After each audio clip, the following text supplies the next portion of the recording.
मोहम्मद यूसुफ के हत्यारों को गिरफ्तार करो, गिरफ्तार करो, गिरफ्तार करो। सीपीआईएम की तरफ से और आज तमाम विपक्षी पार्टियों की तरफ से ये मांग कर रहे हैं कि पलवल के अंदर जो ये मोहम्मद यूसुफ की हत्या हुई है उसके हत्यारों को तुरंत गिरफ्तार किया जाए। और एक इसमें महत्वपूर्ण मांग है कि उसमें जो गवाह हैं उन गवाहों की भी सुरक्षा ये प्रदेश सरकार सुनिश्चित करे, उसके परिवार को मुआवजा मिले। और ये देश और प्रदेश में जो हर दिन कभी गो कशी के नाम पर, कभी गो तस्करी के नाम पर, कभी गो मांस के नाम पे जो एक विशेष धर्म के लोगों को निशाना बनाया जा रहा है, ये सत्ता के संरक्षण में ये काम चला हुआ है और ये पूरे प्रदेश और देश के अंदर गुंडागर्दी हो रही है।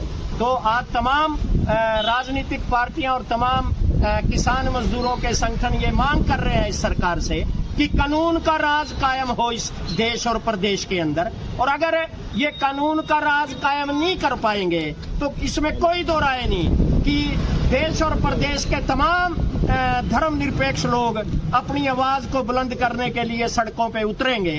तो हम पुनः आपके चैनल के माध्यम से आपके दर्शकों से भी अपील करना चाहेंगे कि आइए इस सांप्रदायिकता के विरोध में मिलके हम इस प्रकार के जो गुंडा तत्व है उनके खिलाफ एक मुहिम को तेज करें, क्योंकि सबका इसमें मुख्य फर्ज बनता है, क्योंकि ये देश के संविधान पे हमला है। देश का संविधान ये साफ कहता है कि कोई भी देश का नागरिक अपनी इच्छा से किसी भी धर्म के अंदर आस्था रख सकता है, अपनी पूजा कर सकता है। तो किसी पे जबरी ये काम धर्म का थोपा नहीं जा सकता। उसकी कोई गलती नहीं थी, ये सबका अधिकार है। कोई भी पशुपालन कर सकता है, बकरी पाल सकता है, गौ माता पाल सकता है, भैंस कर सकता है। तो जो ये अन्याय उसके साथ हुआ है, हम सभी उसके विरोध में आज हैं।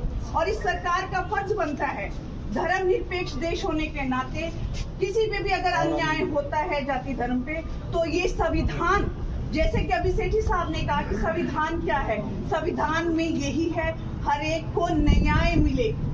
न्याय की मांग, कोई भी उठ के अपने न्याय मांग सकता है। जब उसके खिलाफ कोई कार्रवाई होती है, जब उसके साथ अन्याय होता है, तो वो न्याय की मांग कहाँ करने जाएगा? अपनी सरकार से ही तो करने जाएगा, अपनी सरकार से तो करेगा। लेकिन उसका क्या उसको मिला है कि बिना जानकारी के, बिना भाव के उसको वहां पे ऐसे हत्या कर दी गई। अब उसका परिवार कितना असहनीय जो दर्द है वो सहन कर रहा है, और जिसमें उसकी कोई, उस परिवार की कोई गलती नहीं है कि गाय लेने जाना एक अपराध बन गया इस देश में। ये सबसे बड़ी विडंबना है और इस बात पे बहुत हमें अफसोस है कि ऐसा जो नहीं होना चाहिए था वो इस राज्य में हो रहा है।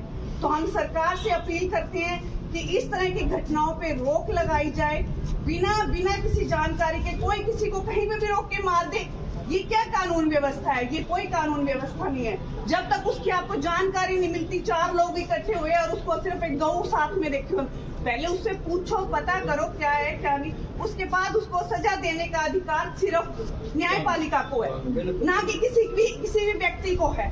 न्याय दो, न्याय दो, मोहम्मद यूसुफ के परिवार को न्याय दो, न्याय दो, न्याय दो, मोहम्मद यूसुफ के हत्यारों को गिरफ्तार करो।